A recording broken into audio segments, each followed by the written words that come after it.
Hello दोस्तों, मैं हूं जगदीश जोशी। आज के इस वीडियो में मैं आपको बताऊंगा कि आप किस तरीके से एक लिमिट स्विच और एक कॉन्टैक्टर के कनेक्शन करोगे। यहाँ पे मेरे पास दो अलग अलग टाइप के लिमिट स्विच हैं, लेकिन इन दोनों ही लिमिट स्विच के कनेक्शन सेम ही होते हैं।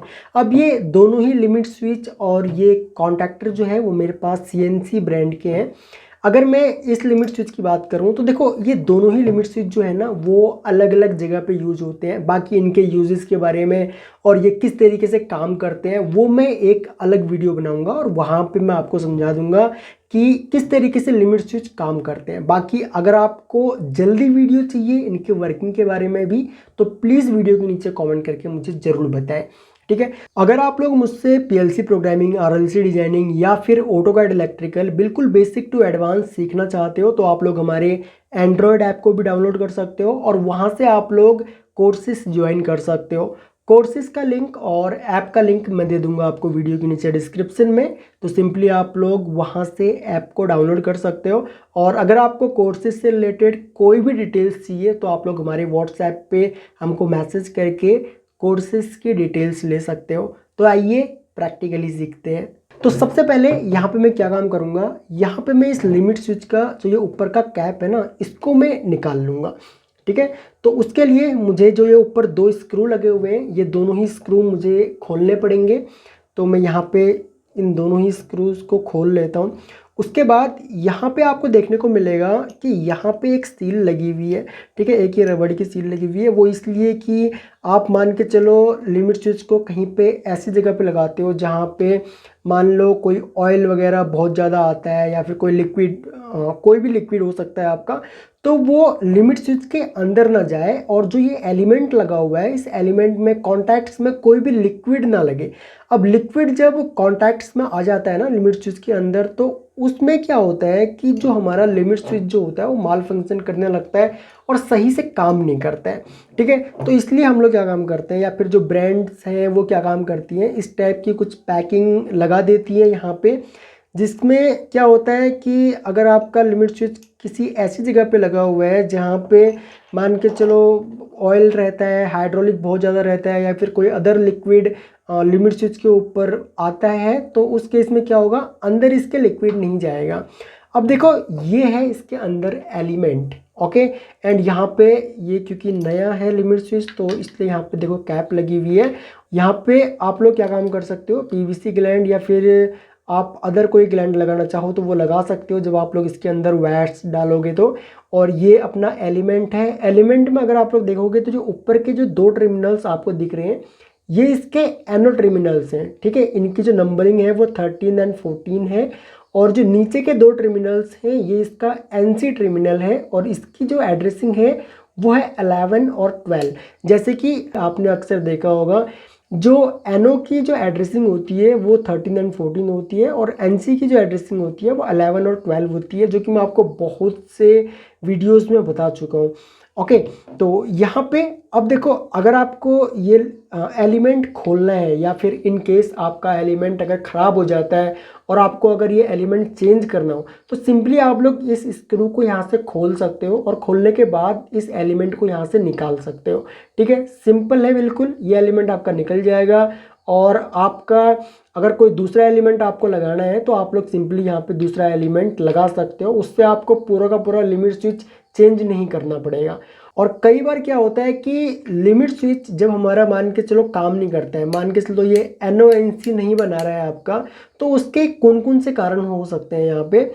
पहला कारण तो ये है कि आपका यहाँ पे एलिमेंट काम नहीं कर रहा, एलिमेंट NONC नहीं बना रहा। दूसरा कारण ये हो सकता है कि इस एलिमेंट के अंदर लिक्विड चला गया। अब वो लिक्विड कोई भी हो सकता है, जैसे कि मैं आपको पहले भी बता चुका हूँ, वो कोई आपका हाइड्रोलिक ऑयल हो सकता है, कूलेंट हो सकता है, कोई सा भी लिक्विड हो सकता है। और उसकी वजह से हो सकता है कि एलिमेंट के अंदर लिक्विड चला गया और जो NONC होने वाले जो कॉन्टैक्ट थे वो प्रॉपर अब काम नहीं कर रहे हैं, ठीक है। और अगला कारण यहाँ पे हो सकता है कि जो ये रोलर लगा हुआ है, क्योंकि यहाँ पे होता क्या है, मान के चलो कोई भी स्लाइड इसके ऊपर इस तरीके से चल रही है या फिर जब कोई भी मान के चलो आपका कोई मेटल या फिर कोई भी पार्ट आया इस पे पुश हुआ, पुश होने के बाद आपका NONC बन रहा है, या फिर कोई स्लाइड है और स्लाइड पे कोई डॉग लगा हुआ है और उससे ये इस तरीके से पुश हो रहा है, ठीक है। अब होता क्या है कि कई बार ये रोलर जो है ना, इसका रोलर घिस जाता है। अब रोलर जब घिस जाएगा तो उस केस में अब ये वाला जो लिमिट स्विच है ये तो सिर्फ यहाँ पे देखो, इसकी जो कंडीशन है NONC बनने वाली वो यहाँ पे है। इसका मतलब जो इसका ये वाला पार्ट है, ये वाला पार्ट भी इसका यहाँ पे इस तरीके से, मतलब इससे पहले ये स्विचिंग हो जा रहा है। कुछ लिमिट स्विच क्या होता है, या फिर इसके अंदर का जो मैकेनिज्म है वो जब मान के चलो लूज हो जाएगा या फिर काफ़ी टाइम हो जाएगा आपके लिमिट स्विच को, तो उस केस में क्या होता है कि ये जो आपका स्विचिंग होगा ना वो यहाँ पे जाके स्विचिंग होता है। ठीक है, समझ रहे हो आप लोग?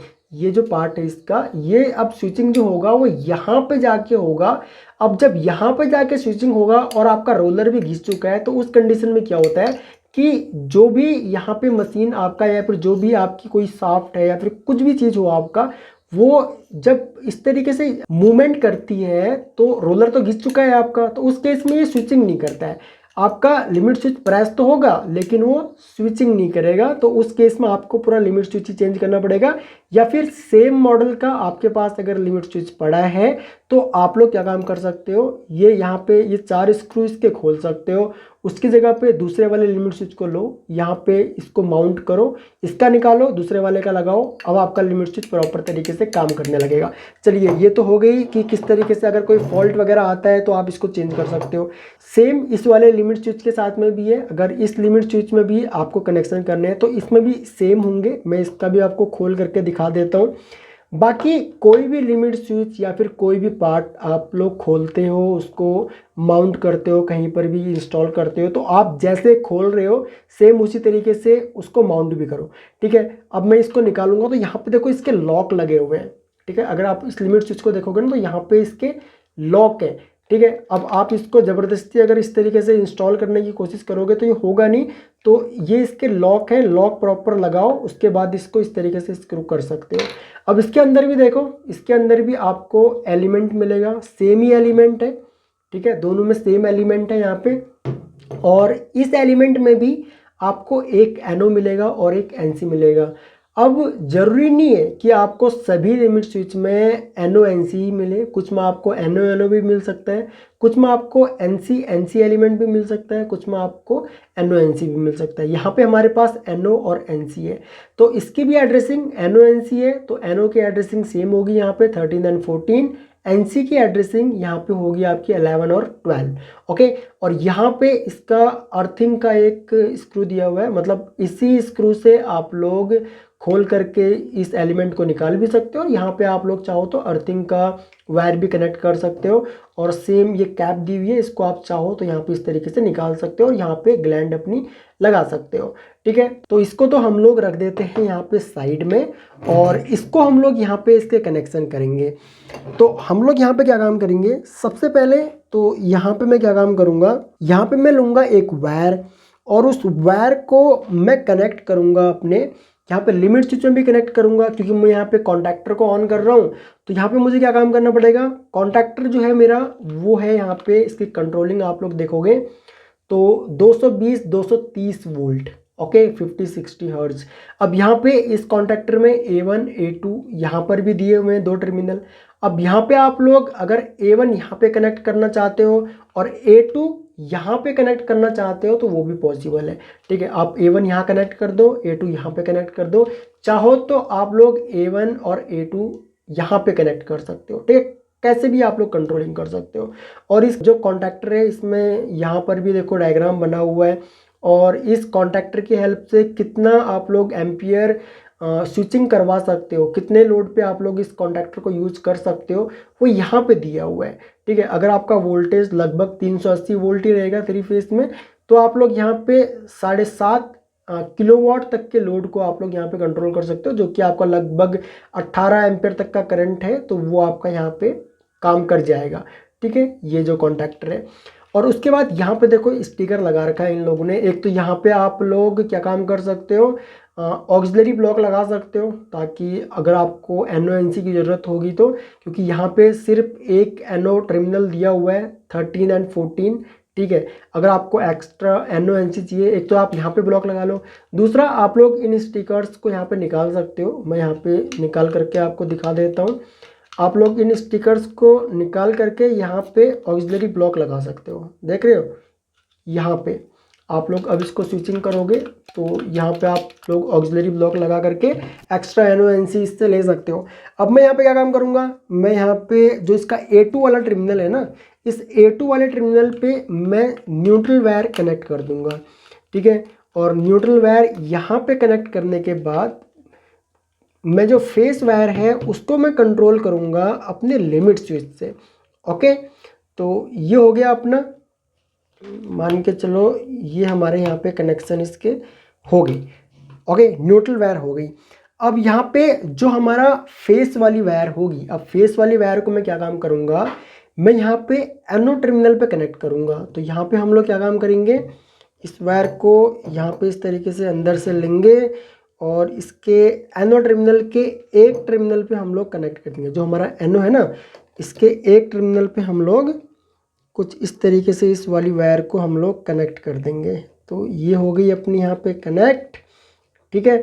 अब उसके बाद इस एनो टर्मिनल का जो दूसरा वाला यहाँ पे ये वाला टर्मिनल है, यानी कि जो एनो कॉन्टैक्ट है इसका दूसरा वाला जो अपना टर्मिनल है, यहाँ पे हम लोग एक और वायर कनेक्ट करेंगे, ठीक है। तो मैं क्या काम करता हूँ, एक दूसरी वायर यहाँ पे लेता हूँ, इसको मैं यहाँ इस तरीके से अंदर से लूँगा और यहाँ पे हम लोग इसको कनेक्ट करेंगे कुछ इस तरीके से, ठीक है। तो यहाँ पे इस तरीके से आप लोग इसको कनेक्ट कर लो। और जब आप लोग कनेक्शन करो तो कोशिश ये करो कि आप जिन वायर्स को यहाँ पे इस तरीके से यूज कर रहे हो तो उनकी थिम्बलिंग कर लो, ठीक है। यहाँ पे मैंने थिम्बल नहीं करे हुए, आप लोग थिम्बलिंग कर लो, उससे क्या होता है कनेक्शन प्रॉपर होते हैं। दूसरा जो कनेक्शन है ना, तो कनेक्शन करोगे जब आप लोग विदाउट थिम्बल तो वायर्स कुछ इस तरीके से बाहर निकल जाती हैं। तो उस केस में क्या होता है कि आपके वायर्स में शॉर्ट सर्किट होने के चांसेस रहते हैं, या फिर जब आप लोग कनेक्शन खोलते हो लगाते हो तो वहाँ पे शॉर्ट सर्किट हो सकता है, कनेक्शन लूज हो सकते हैं। तो उस चीज़ का आप लोगों ने ध्यान देना चाहिए। अब मैं यहाँ पे क्या काम करूँगा, यहाँ से मैंने वायर ली, अब इस वाली वायर को मैं कनेक्ट कर दूंगा कॉन्टैक्टर के A1 वाले टर्मिनल पे। तो A1 वाला टर्मिनल कौन सा है अपना, A1 वाला ये वाला है। तो मैं कनेक्शन को थोड़ी इसके टर्मिनल्स को थोड़े से लूज करता हूँ और इस वाली वायर को मैं यहाँ पे कनेक्ट कर देता हूँ, कनेक्शन इसके टाइट करता हूँ, ठीक है। स्क्रू इस तरीके से टाइट कर देता हूँ। अब मैं पावर ऑन करता हूँ इसकी, तो मैंने इसके पावर ऑन कर दी है। अब पावर ऑन करने के बाद अब यहाँ पे आपको देखने को मिलेगा कि ये वाला तो है इसका न्यूट्रल वाला टर्मिनल, यहाँ पे देखो आप लोग, ये इसका न्यूट्रल है। तो अपना टेस्टर अभी फ़िलहाल कुछ भी नहीं बोल रहा है यहाँ पे। अब यहाँ पे आप लोग देखोगे तो ये इसका फेस है, ठीक है। यहाँ पे देखो टेस्टर हमारा यहाँ पे दिखा रहा है कि ये फेस टर्मिनल है। यहाँ पे फ़िलहाल हमको कुछ भी नहीं दिख रहा। अब यहाँ पे हमको कुछ भी टेस्टर नहीं बता रहा है, इसलिए क्योंकि ये एनो टर्मिनल है। अब देखो मैं यहाँ पे क्या काम करता हूँ ना, ये जो लिमिट स्विच का जो ये रोलर है इसको हम लोग प्रेस करते हैं।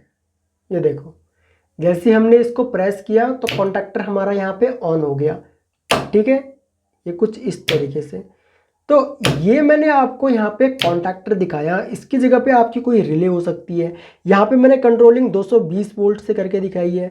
आपके केस में यहाँ पे 24 वोल्ट की कंट्रोलिंग हो सकती है। और यहाँ पे जो फीडबैक मैंने कॉन्टैक्टर के A1 पे दिया हुआ है, आपके केस में ये PLC भी हो सकती है, ठीक है। PLC के इनपुट टर्मिनल पे आप इस फीडबैक वायर को लगा सकते हो, कंट्रोलिंग 24 वोल्ट से कर सकते हो। 0 वोल्ट देने की जरूरत नहीं है, सीधा 24 वोल्ट 24 वाली वायर को लो, यहाँ पे कनेक्ट करो, फीडबैक लो यानी कि आउटपुट लो, उसको PLC के इनपुट मॉड्यूल पे कनेक्ट कर दो, ठीक है। आपका ये जो है काम करने लगेगा।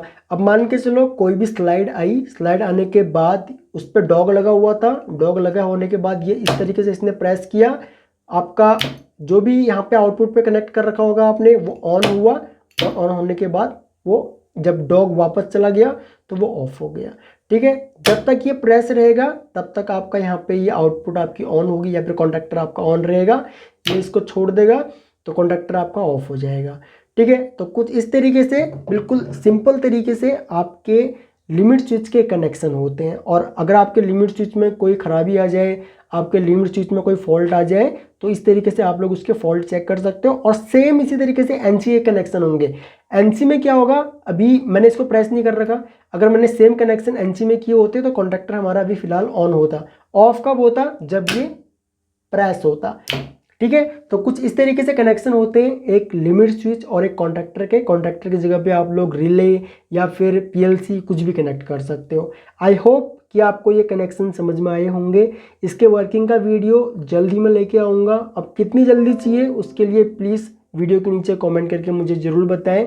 इस टॉपिक से रिलेटेड अगर आपका कोई भी डाउट है तो वीडियो के नीचे कमेंट करके मुझे ज़रूर बताएं आप लोग। मैं आपके सारे कमेंट्स पढ़ता हूं और हम लोगों को अच्छा लगता है, हम लोग मोटिवेट होते हैं जब आप लोग कमेंट्स करते हो, वीडियो को लाइक करते हो।